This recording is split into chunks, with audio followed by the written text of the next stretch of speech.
우찌무라 간조의 로마서 연구 학원 제52강 기도드리고 리딩하겠습니다. 주님의 은혜를 진심으로 감사드립니다. 귀하신 우찌무라 간조 선생님 책을 읽을 수 있도록 인도하여 주셨습니다. 세상에 좋은 책들이 많이 있지만 또 귀하신 책 중에 하나로 우찌무라 간조의 로마서 연구를 꼽는 분들이 많습니다. 귀한 책을 읽게 해주셨사오니 내용을 잘 이해하고 내용이 그저 지나가는 것이 아니라 심령에 깊이 꽂히는 귀한 말씀 될 수 있도록 인도하여 주시옵시고 읽는 가운데 깊은 깨달음을 얻을 수 있는 축복을 허락하여 주시옵시기를 바라고 기도드립니다. 듣는 분들도 하나님 아버지 오찌무라 간조의 포인트가 무엇인지 잘 깨닫고 그들의 삶의 구체적인 신앙 생활의 기본으로 삼을 수 있도록 인도하여 주시옵소서. 감사드리며 고마우신 우리 주 그리스도 예수님 이름 받들어 기도드립니다. 아멘. 52강은 제목이 기독교 도덕의 둘째이고 사랑 4번입니다. 말씀은 로마서 12장 18절에서 21절입니다. 그래서 먼저 말씀 읽고 리딩하겠습니다. 로마서 12장 18절 할 수 있거든 너희로서는 모든 사람과 더불어 화목하라. 내 사랑하는 자들아 너희가 친히 원수를 갚지 말고 하나님의 진노하심에 맡기라. 기록되었으되 원수 갚는 것이 내게 있으니 내가 갚으리라고 주께서 말씀하시니라. 20. 내 원수가 줄이거든 먹이고 목마르거든 마시게 하라. 그리함으로 네가 숯불을 그 머리에 쌓아 놓으리라. 악에게 지지 말고 선으로 악을 이기라. 아멘. 사랑의 가르침은 12장 9절에서 시작하여 21절까지 계속된다. 마지막 교훈은 원수를 사랑하라는 가르침인데 19절 이하가 그것이다. 그러나 바울은 19절 이전에 이미 2번이나 이 문제를 언급하였다. 첫째는 14절에서 너희를 해치는 자를 축복하라. 축복하고 저주하지 말라고 하였으며 둘째는 17절 전반에서 악으로 악을 갚지 말라고 하였다. 서술의 순서로 보면 이것은 좀 혼란스럽다. 원수를 사랑하라는 교훈을 모두 묶어 한 군데서 다루는 편이 서술로서는 바람직하다. 그러나 여기에 바울의 의도가 엿보인다. 그는 9절부터 사랑의 교훈을 말하면서 한시바삐 사랑의 절정인 원수 사랑의 권면에 들어가고 싶었다. 그래서 14절에서 한 번 그것을 언급했다. 그러나 너무 빨리 언급했다. 아직 원수 사랑의 권면을 하기 전에 할 말이 더 있었다. 그래서 15절에 와서 문제를 되돌렸다. 그러나 같은 마음의 흐름으로 17절 전반에서 다시 원수 사랑의 권면에 들어갔다. 그리고 다시 문제를 되돌린 후에 19절에 와서야 드디어 정식으로 원수 사랑의 교훈에 들어간 것이다.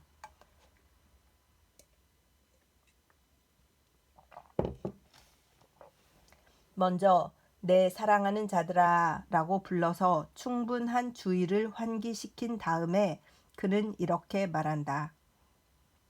원수를 갚지 말라. 물러서서 주의 진노를 기다리라. 주께서 말씀하시기를 원수 갚는 것이 내게 있다. 내가 반드시 갚으리라 하고 기록되어 있기 때문이다. 그러므로 네 원수가 굶주리거든 먹게 하고 목마르거든 마시게 하라. 이렇게 하는 것이 뜨거운 불을 그 머리에 쌓아 놓는 것이다. 악에 지지 말고 선으로 악을 이기라.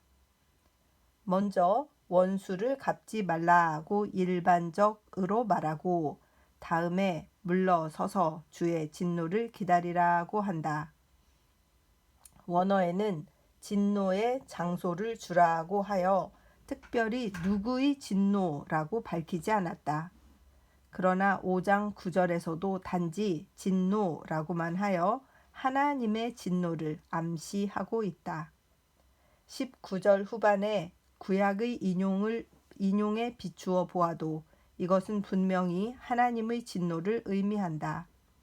하나님의 진노에 처소를 주라고 한다. 하나님으로 하여금 충분히 벌할 자를 벌하시게 하라. 나를 괴롭히는 적에 대하여 나 스스로 갚지 말라. 하나님께 그 진노를 내리실 여지를 드려라. 적은 반드시 하나님께 벌을 받을 것이다. 그러므로 우리는 적에 대하여 보복의 수단을 취할 필요가 전혀 없다는 것이다. 이것이 옳은 견해라고 생각한다. 이 진노를 사람의 진노라고 보는 학자가 있다. 어떤 학자는 이것을 원수의 진노로 보고 원수로 하여금 제멋대로 진노하게 내버려 두라는 뜻으로 본다. 또 다른 학자는 너의 진노로 보고 너의 진노, 곧 복수심을 억제하라는 뜻으로 본다. 그러나 전후 관계로 보아 이 두 설은 모두 틀렸다고 생각한다. 진노는 역시 이 경우에 하나님의 진노라야 한다. 원수 갚는 것이 내게 있다. 내가 반드시 갚으리라는 구약 인용은 신명기 32장 35절 그리스역이다. 하나님은 악을 행하는 자를 반드시 벌하신다는 말씀이다. 악한 자에게 처벌을 내리시는 것은 하나님의 일이다.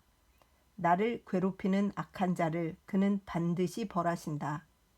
그러므로 처벌을 일체 하나님께 맡기고 우리 자신이 원수 갚는 일에서 물러서라는 뜻이다. 다음에 20절의 내 원수가 만일 굶주리거든 먹게 하고는 잠언 25장 21절 22절에서 인용한 것이다. 마지막으로 바울은 악에게 지지 말고 선으로 악을 이기라는 유명한 말을 하고 이 귀하고도 아름다운 권면을 맺고 있다. 원수를 사랑하라는 가르침은 반드시 기독교에만 있는 것은 아니다. 다른 종교, 다른 도덕에서도 이것은 아름다운 일로 권장되고 있다. 다만 유의할 것은 기독교에서는 그리스도의 생애가 원수 사랑의 결정판이라는 점이다. 바울이 로마서 12장에서 이것을 가르친 것은 물론 그가 처음이 아니다. 이것은 그리스도의 교훈 및 생애를 본받는 교훈이다. 그리스도는 산상수훈 중 마태복음 5장 43절 이하에서 명백히 원수 사랑의 가르침을 주시고 또 그와 비슷한 교훈을 28절 이하에서도 하시고 있다. 이것은 예수의 가르침이기 때문에 로마서에서의 바울의 가르침보다 물론 아름답고 깊이가 있다. 그리고 이 둘을 비교해 볼 때 기독교의 원수 사랑의 정신을 알 수 있다. 그리스도의 생애가 원수 사랑의 실천이었던 것은 누구나 안다. 그러므로 그를 믿는 자는 그의 생애를 본받아 또 그의 교훈에 따라 원수 사랑을 실천해야 한다. 기도해서 성령의 도움을 받아 이것을 실천할 수 있어야만 한다.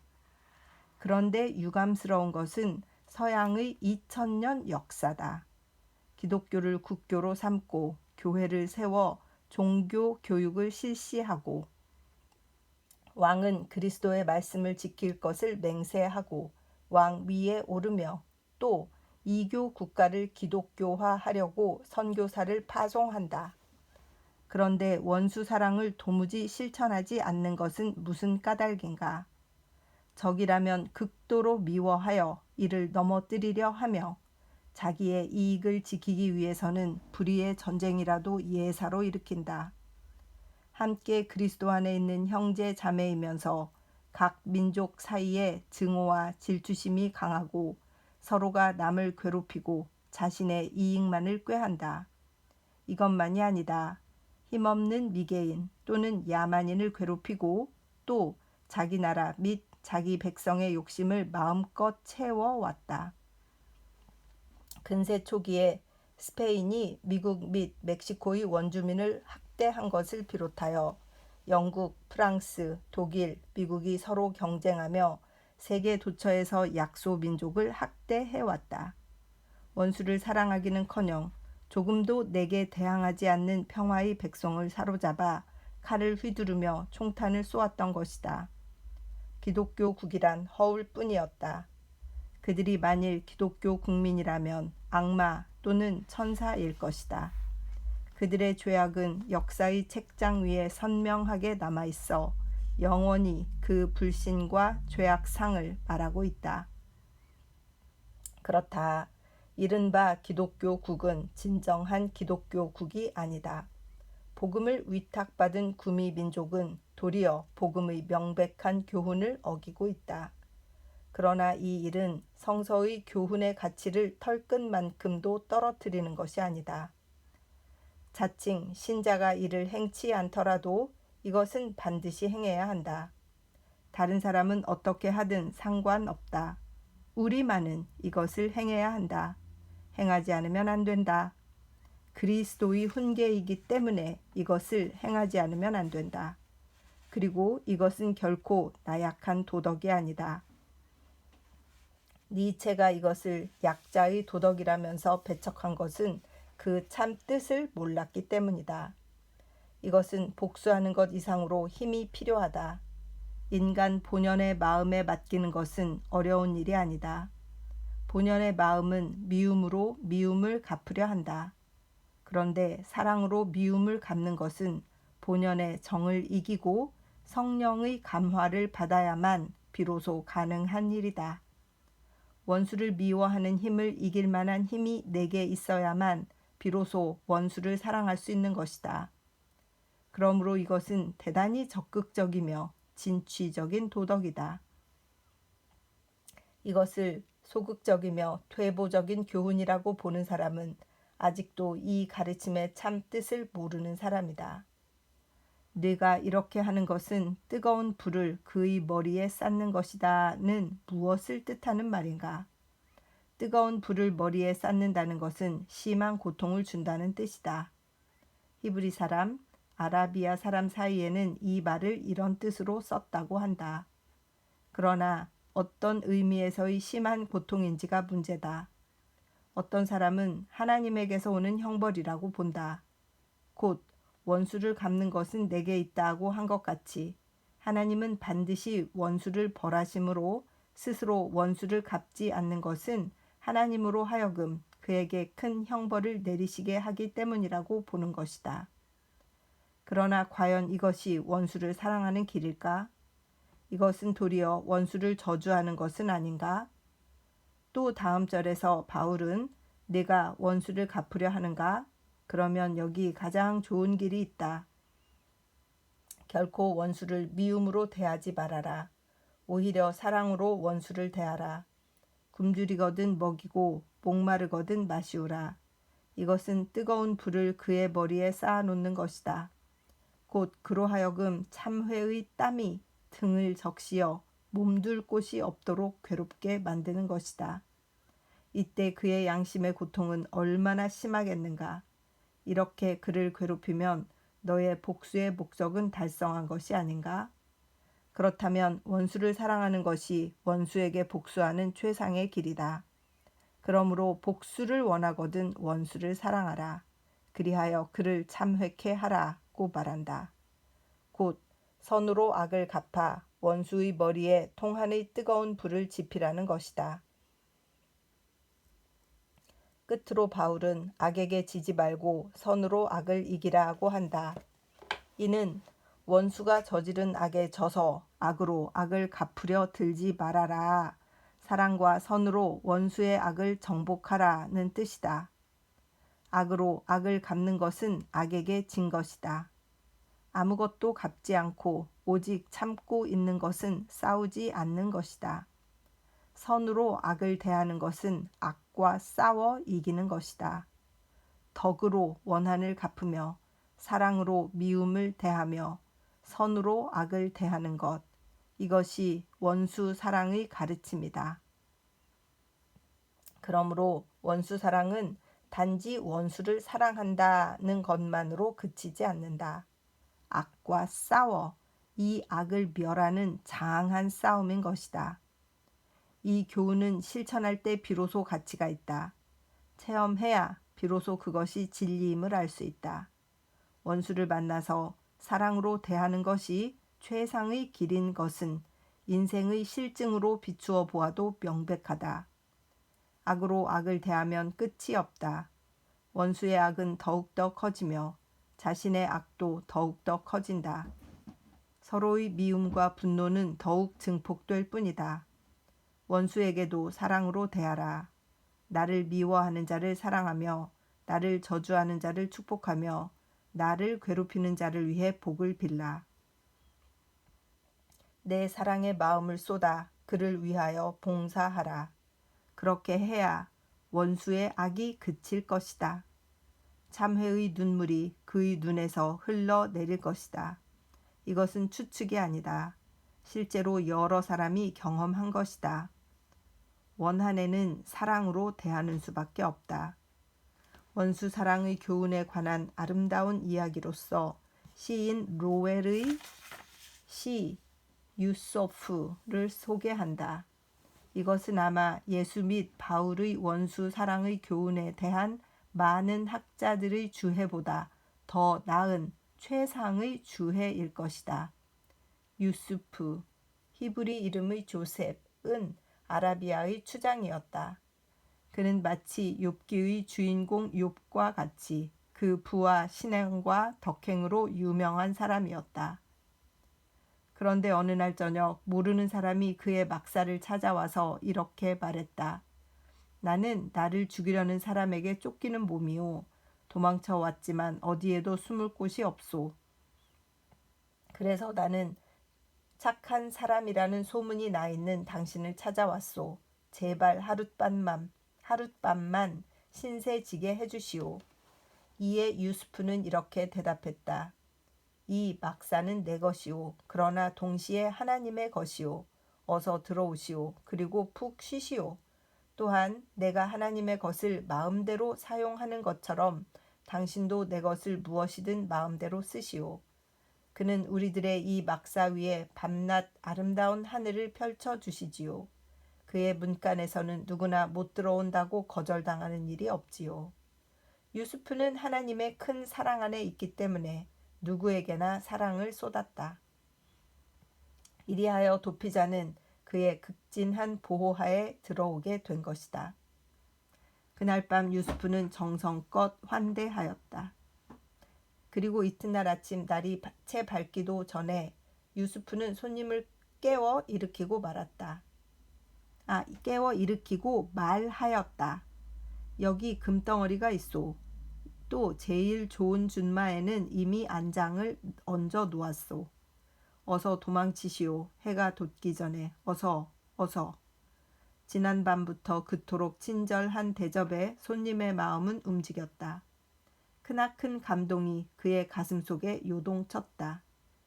그의 마음속에는 폭풍과 같은 동요가 있는 것 같았다. 그는 무릎을 꿇고 유수프의 두 손 사이에 이마를 파묻은 채 흐느껴 울며 이렇게 말했다. 나는 당신에게 갚을 것이 있소. 나야말로 당신의 아들을 죽인 이브라힘 괄호 열고 히브리 말로 아브라함인 듯함 괄호 닫고 이오. 제발 나를 죽여 복수해 주십시오. 유수프는 부지 중에 자기 아들의 원수를 숨겨주고 또 대접했던 것이다. 그러나 그는 조용히 말하였다. 금덩어리 2개를 더 주겠소. 이것은 당신과 함께 나의 악한 생각도 머나먼 사막으로 가서 다시 돌아오지 않을 것이라는 의미요. 나는 죽은 아들을 잊지 못하고 또 그 원수를 갚으려고 오랫동안 벼르고 있었소. 그러나 이제 그 아들의 원수를 후대한 것이 곧 복수한 것이요. 이것이 가장 큰 복수요. 이것으로 이제는 나의 원한도 사라져 버렸소. 참으로 고마운 일이오. 그리고 또 그는 죽은 아들을 생각하며 이렇게 말하였다. 내 맏아들아, 하나님의 예정은 다 옳다. 내 원수는 이제 훌륭히 갚았다. 제발 편히 쉬어라. 이것이 이 시의 내용이다. 불과 30행밖에 안 되는 짧은 시이지만 그 교훈은 매우 깊다. 인도 독립운동의 지도자 간디가 최근에 잡혔다. 그는 3억의 인도 국민을 영도하고 인도를 영국으로부터 독립시키기 위하여 분투 노력하고 있다. 그의 독립운동은 영국 정부를 놀라게 하고 있다고 한다.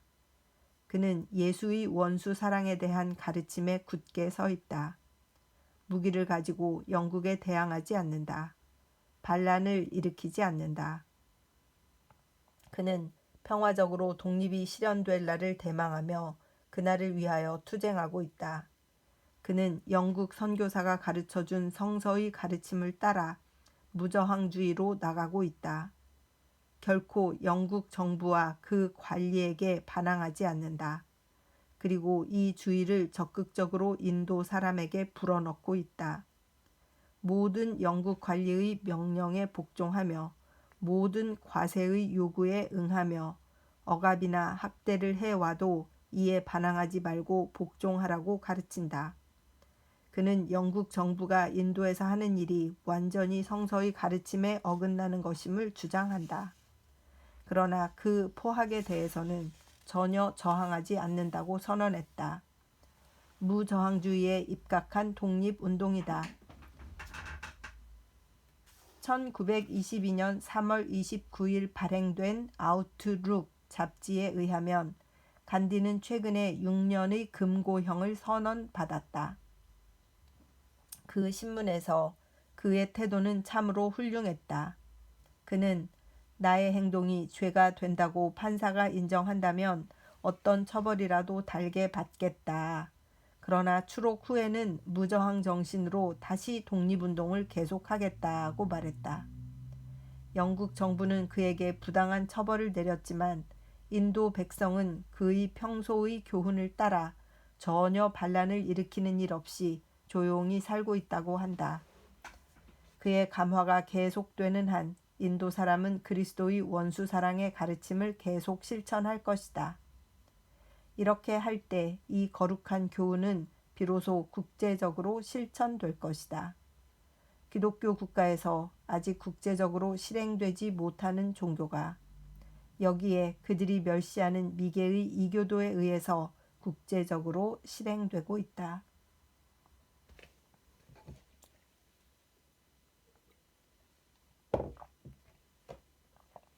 부끄러워하라. 죄송합니다. 부끄러워하라 유명무실의 기독교들이여. 저 헛되이 신조만을 강조하고 교리의 정통만을 자랑할 줄 알고 원수를 사랑하지 않는 자들은 아직 그리스도의 마음을 모르는 자다. 교회의 정통을 자랑하는 신학자가 누구냐? 그리스도는 한 번도 이런 것을 자랑하신 적이 없다. 그는 사랑으로 모든 것을, 그 목숨까지도 바치셨다. 그를 믿는 자는 사랑의 사람이 되어야 한다. 원수를 사랑할 수 있는 사람이 되어야 한다. 그렇지 않고는 교리 연구나 성서 연구도 모두 유익하다. 원수를 사랑하는 사람이 아니면 기독교도가 아니다. 그런데 오늘날 기독교 국가와 자칭 기독교 신자라고 하는 사람들은 조금도 이것을 행하지 않는다. 이것은 자신의 위선을 드러낼 뿐이다. 핵심 강해 원수 사랑의 길 12장 19절 이하. 신명기 32장 35절에서는 그들이 실족할 때에 내가 보복하겠다. 그들의 환난 날이 가까우니 그들에게 닥칠 그 일이 속히 오리라고 하였다. 그리고 시편 94편 1절에서는 여호와여 복수하시는 하나님이여 복수하시는 하나님이여 빛을 비추어 주소서라고 하였다. 둘 다 원수를 심판해 달라는 기원이다. 바울은 여기서 구약의 옛 말씀을 신약의 새로운 정신으로 인용했다. 물러서서 주의 진노를 기다리라는 원어로는 진노의 장소를 주라는 의미일 뿐이다. 진노는 원수의 진노 또는 하나님의 진노라고도 볼 수 있다. 원수가 진노하는 대로 내버려 두라 또는 너희 진노로서가 아니라 하나님의 진노로서 원수의 진노에 응하게 하라. 어쨌든 무저항을 권면한 말이다. 내 원수가 만일 굶주리거든 은 잠언 25장 21절 22절에서 인용한 말씀이다. 내 원수가 만일 굶주리거든 먹을 것을 주라. 만일 목마르거든 물을 마시우게 하라. 네가 이렇게 하는 것이 불을 그 머리에 쌓아 놓는 것이다. 여호와가 내게 갚아 주시리라. 하나님이 모세를 통하여 이스라엘 백성에게 전하신 말씀 가운데 이와 비슷한 가르침이 있다. 곧 내가 만일 내 원수의 길 잃은 소나 나귀를 만나거든 반드시 그 사람에게로 돌려주며 내가 만일 너를 미워하는 자의 나귀가 짐을 싣고 엎드려 짐을 보거든 그냥 버려두지 말고 그를 도와 그 짐을 부릴지니라. 출애굽기 23장 4절에서 5절. 그러므로 이것은 새로운 교훈이 아니다. 옛 교훈이다. 이와 비슷한 교훈은 인도나 중국에도 있었다. 기독교에만 있는 교훈이 아니다. 바라몬교도, 회회교도, 유교도 이것을 가르쳤다. 그리스도는 이것을 가르쳤을 뿐만 아니라 실천하셨다. 마태복음 5장 43절 이하는 원수 사랑을 가르친 유명한 말씀이다. 그는 자신을 잡으러 온 대제사장의 종으로서 그 제자 중 한 사람에게 맞아 귀가 떨어진 자를 불쌍히 여기시어 그 귀를 만져 낫게 하셨다. 누가복음 22장 51절. 또 그는 자기를 십자가에 못 박은 자들을 위하여 기도하셨다. 아버지여 저희를 사하여 주옵소서. 자기의 하는 것을 알지 못함이니이다. 누가복음 23장 34절. 이 광경을 전부 목격한 베드로는 후에 같은 신자들을 가르쳐 이렇게 말하였다. 그리스도도 너희를 위하여 고난을 받으사 너희에게 본을 끼쳐 그 자취를 따라오게 하려 하셨느니라. 저는 죄를 범하지 아니하고 그 입에 괴사도 없으시며 욕을 받으시되 대신 욕하지 아니하시고 고난을 받으시되 위협하지 아니하시고 오직 공의로 심판하시는 자에게 부탁하시며 친히 나무에 달려 그 몸으로 우리 죄를 담당하셨으니. 베드로전서 2장 21절 이하. 기독교는 철두철미, 무저항, 원수 사랑주의이다. 이것이 과연 실제적으로 가능한 일이냐, 그렇지 않느냐는 별개의 문제다. 기독교가 이렇게 가르치는 것은 명백하다. 그런데 기독교국에 의하여 공공연히 전쟁이 벌어지고 교회가 승전을 기원하고 감독이 군대를 축복하는 따위는 얼마나 큰 모순인가. 빅토리아 여왕은 성서를 아프리카 토인의 추장에게 보이며 영국은 이 책 위에 섭노라고 말했다. 그러나 영국은 그 오랜 역사에서 공공연히 성서의 훌륭한 교훈을 어기며 검으로 약자를 정복하고 영토를 빼앗고 아직도 여전히 불의를 행하고 있다. 1839년과 1857년의 두 차례에 걸쳐 중국에 대하여 아편 전쟁을 일으켜 무고한 백성 2,000명을 죽이고 아편을 강매하고 배상금을 물게 하고 나라 안에서 자유롭게 기독교를 전파하였다. 일본에서 사츠마의 무사가 자기 나라의 상인 두 사람을 죽였다는 이유로 군함을 보내어 가고시마를 포격하게 했던 영국은 중국과 인도에서 수만 명의 백성을 죽이고도 별로 양심의 가책을 느끼지 않는 것 같다. 이 영국이 구미 여러 나라 중에서 가장 좋은 나라라고 한다. 어떤 영국의 선교사가 일본의 기독교 신자를 평하여 일본은 기독교를 받아들인 지 아직 100년이 채 못 된다. 그러므로 일본 사람은 도저히 기독교를 이해하지 못한다고 말했다는데 일본 사람은 미련하지만 마태복음 5장 43절 이하와 로마서 3장 19절을 잘 이해한다. 성서의 이러한 말씀에 비추어 볼 때 영국은 결코 기독교 국가가 아님을 알 수 있다. 만일 영국에서 파견한 선교사가 우리에게 가르치는 것 같이 성서가 참으로 하나님의 말씀이라면 우리는 하나님의 말씀이라고 믿는다. 영국은 결코 기독교 국가가 아니다. 그러나 영국이 기독교 국가가 아닌 것은 우리가 크리스천이 아닌 이유가 되지는 못한다. 우리는 하나님의 모든 자비로 말미암아 우리의 원수에게 저항하지 않을 뿐만 아니라 더 나아가 원수를 사랑할 것이다. 악으로 악을 갚지 않는 것만으로는 부족하다. 더 나아가 선으로 악을 갚아야 한다. 그래야만 사랑이 완성되어 하늘에 계신 아버지의 온전하심과 같이 우리도 온전할 수 있다. 원수를 사랑하는 것은 약하기 때문이 아니다. 강하기 때문이다. 우리는 싸움을 만물의 창조주이신 하나님께 맡겼으므로 스스로 원수를 괴롭힐 필요가 없다. 원수를 갚는 것이 내게 있다 하고 하나님은 말씀하신다. 그리고 하나님이 우리를 대신하여 원수를 갚으실 때 우리는 그들을 위하여 기도해서 그들에게 내리는 형벌이 가볍기를 바라야 한다. 뜨거운 불을 그의 머리에 쌓는 것이다 라는 미래의 심판 때 무거운 형벌이 내 원수에게 내려지기를 바란다는 뜻이 아니다. 원한에 대하여 은혜로 갚음을 받았기에 너무나 부끄러워서 견딜 수 없게 된다는 뜻이다. 이런 경우에는 뜨거운 모닥불을 머리에 끼얹음을 당하는 것 같이 느낀다. 불은 형벌이 아니다. 회개로 이끄는 수치의 얼굴 붉힘이다. 악에게 지지 말고 선으로 악을 이기라는 악한 생각에 마음을 빼앗기지 말고 선으로 가득 채우라는 것이다. 미움은 지는 것이다.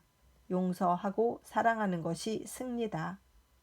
시인 로웰의 시 중에 유명한 유소프라는 일편이 있다. 요셉은 아라비아 사막의 추장이었다. 아마 회교 신자였을 것이다. 그런데 그는 부지 중에 그의 아들을 죽인 원수 이브라힘을 맞아들여 그가 자기 원수임을 알고도 이를 용서하고 은혜 위에 더욱 은혜를 베풀어 그를 돌려보냈다.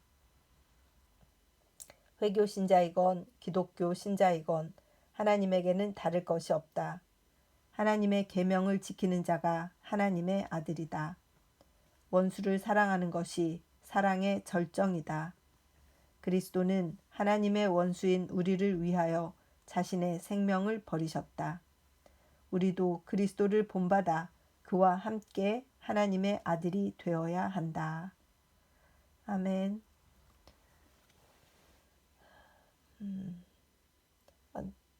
어려운 말씀인 것 같습니다. 실천하기가 항상 이 부분에 오면 주저주저하게 되지 아멘 아멘 하며 받아들이지 못하는 저의 얕은 이 사랑의 수준을 자꾸 책망받는 것 같은 그런 느낌을 주시는 그런 말씀입니다. 매번 읽을 때마다 이 부분은 마음의 부담이 좀 있어요. 저는 그래서 이렇게 쉽게 그러니까 그렇게 실천할게요 라고 선뜻 대답을 못하는 겁니다. 저의 사랑의 수준이 그렇겠지요. 아직 이 수준까지 가본 적이 없습니다. 솔직히 신앙의 어느 경지까지 가야 과연 여기까지 갈 것인가. 그리스도를 흉내낸다고 진심으로 마음의 깊은 곳에서 우러나는 용서가 아닌 가식적인 용서 따위를 하고 있는 것은 아닐까. 또는 제가 잘못을 하고 저 자신이 원수가 되신 분들이 분명히 어딘가에 있을 텐데 그분들의 마음은 또 어떨까. 이런 생각이 이렇게 들면서 마음이 좀 묵직한 그런 리딩이었습니다. 그러나 우리가 그리스도를 본받고 그리스도께서 하신 말씀을 지켜야 되는 의무가 있는 성도들이기 때문에 이 말씀도 잘 지킬 수 있는 힘을 성령님을 통해서 받아야 되겠구나라는 생각을 하게 하는 귀한 말씀이었습니다. 기도드리겠습니다. 주님 은혜를 진심으로 감사드립니다. 우리가 원수를 용서하는 것, 원수에게 복수하지 않는 것, 그 복수, 그 원한 갚는 것을 하나님께 맡겨 버리는 것. 그래서 그 원수로 하여금 스스로 불을 머리에 지고 다니는, 즉 부끄러움을 늘 느끼며 얼굴이 뜨뜻한 그런 경지까지 갈 수 있는 수준이 될까 하고 의심할 때가 있습니다. 하나님 아버지, 아직 너무 어리고 아직 너무 얕은 신앙인 것을 주님 앞에 고백합니다. 진심으로 이 수준이 될 때까지 정진하고 기도하고 성령 충만함으로 살 수 있도록 인도하여 주시옵소서. 그리하여서 예수 그리스도를 본받는 삶을 조금이라도 맛보는 귀한 신앙생활을 하며 이 세상을 살 수 있도록 축복하여 주시옵소서. 감사드리며 고마우신 우리 주 그리스도 예수님 이름 받들어 기도드립니다. 아멘. 사랑하고 축복합니다.